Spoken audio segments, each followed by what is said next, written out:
कांग्रेस नेता हिमानी नरवाल की निर्मम हत्या ने हरियाणा में सनसनी मचा दी है। रोहतक में सांपला बस स्टैंड के पास शुक्रवार को सूटकेस में उसकी लाश मिली थी। ये घटना तब हुई है जब राज्य में निकाय चुनाव हो रहे हैं। इस घटना से प्रदेश में सियासी विवाद पैदा कर दिया है। कांग्रेस ने इस हत्याकांड की उच्च स्तरीय जांच की मांग की है। ऐसे में ये जानना जरूरी है कि आखिर कौन थी हिमानी नरवाल। कांग्रेस कार्यकर्ता हिमानी नरवाल सोनीपत के कथूरा गांव की रहने वाली थी। वो युवा कांग्रेस रोहतक ग्रामीण की जिला उपाध्यक्ष भी थी। उनकी गिनती कांग्रेस की साहसी, जागरूक और सक्रिय कार्यकर्ता के रूप में होती थी। भारत जोड़ो यात्रा हो या फिर कांग्रेस का कोई और अभियान, हिमानी ने हर जिम्मेदारी को बखूबी निभाया। उन्होंने वकालत की पढ़ाई की थी और रोहतक में ही वो किराए पर रहती थी। हिमानी रोहतक के सांसद दीपेंद्र हुड्डा के कार्यक्रमों में ज्यादातर शामिल रहती थी। वो कांग्रेस की रैलियों और सामाजिक कार्यक्रमों में हरियाणवी लोक कलाकारों के साथ प्रदर्शन करने के लिए भी जानी जाती थी। हरियाणा के पूर्व मुख्यमंत्री और कांग्रेस नेता भूपेंद्र सिंह हुड्डा ने हिमानी की हत्या पर दुख जताया है। उन्होंने कहा कि रोहतक में कांग्रेस की सक्रिय कार्यकर्ता हिमानी नरवाल की बर्बर हत्या का समाचार बेहद दुखद और स्तब्ध करने वाला है। एक लड़की की इस तरह हत्या होना और उसका सूटकेस में शव मिलना बेहद दुखदाई और आघात पहुंचाने वाला है। हरियाणा के रोहतक में कांग्रेस नेता हिमानी नरवाल की हत्या की गुत्थी शव मिलने के 24 घंटे बाद भी नहीं सुलझी है। हिमानी को बेरहमी से कत्ल कर उनके शव को सूटकेस में ठूसकर उसे एक फ्लाईओवर के पास फेंका गया था। पुलिस घटना की तफ्तीश के लिए जुटी हुई है। कातिल कौन है इसका पता लगाया जा रहा है, लेकिन पुलिस अभी तक किसी भी नतीजे पर नहीं पहुंची है।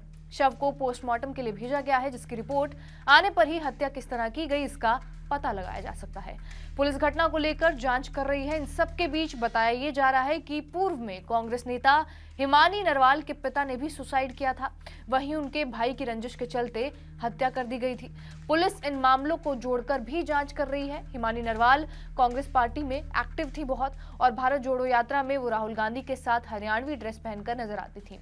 उनका शव जब सूटकेस में मिला तो इससे हड़कंप मच गया और घटना के बाद कांग्रेस पार्टी ने एसआईटी गठित करने की जांच की मांग की है। हिमानी पिछले 5 साल से लगातार ही कांग्रेस के साथ जुड़ी हुई हैं और वो कांग्रेस पार्टी में आने से पहले कॉलेज के दिनों में 2016 से एनएसयूआई में शामिल हो गई थी। हिमानी चर्चा में तब आई थी जब उन्होंने राहुल गांधी की भारत जोड़ो यात्रा में हरियाणवी पहनावा पहना था और उनके साथ जुड़ी थी। हिमानी नरवाल लोकसभा और हरियाणा विधानसभा चुनाव में भी एक्टिव रही थी। वो पार्टी की कोई भी गतिविधि एक्टिव कार्यकर्ता के रूप में सबसे आगे देखी गई है। हिमानी अपने छोटे भाई और मां के साथ विजयनगर में किराए के घर में रहती थी। हालांकि उनके भाई और मां बीच बीच में नसबगढ़ चले जाते थे। मिली जानकारी के मुताबिक हिमानी का जिस दिन मर्डर हुआ वो अपने दोस्तों के साथ थी। पुलिस फिलहाल तो घटना की जांच कर रही है और उनका शव फिर से बता दें रोहतक जिले के सांपला में एक फ्लाईओवर के किनारे नीले रंग के सूटकेस में मिला था। अब मृतका का चेहरा नीला भी पड़ा हुआ था उस समय और हाथों पर मेहंदी लगी हुई थी। आशंका ये जताई जा रही है कि हिमानी का गला घोंटकर हत्या कर सबूत मिटाने के लिए उसे वहां फेंका गया और पुलिस ने शव को पोस्टमार्टम के लिए भेज दिया है। अब इसके बाद देखना अहम होगा कि इस केस में क्या अपडेट्स आते हैं। बहरहाल इस खबर के ऊपर आपकी क्या प्रतिक्रिया है, हमें कमेंट करके जरूर बताएं। बाकी देश और दुनिया की तमाम बड़ी खबरों से अपडेटेड रहने के लिए सब्सक्राइब कीजिए TV9 डिजिटल।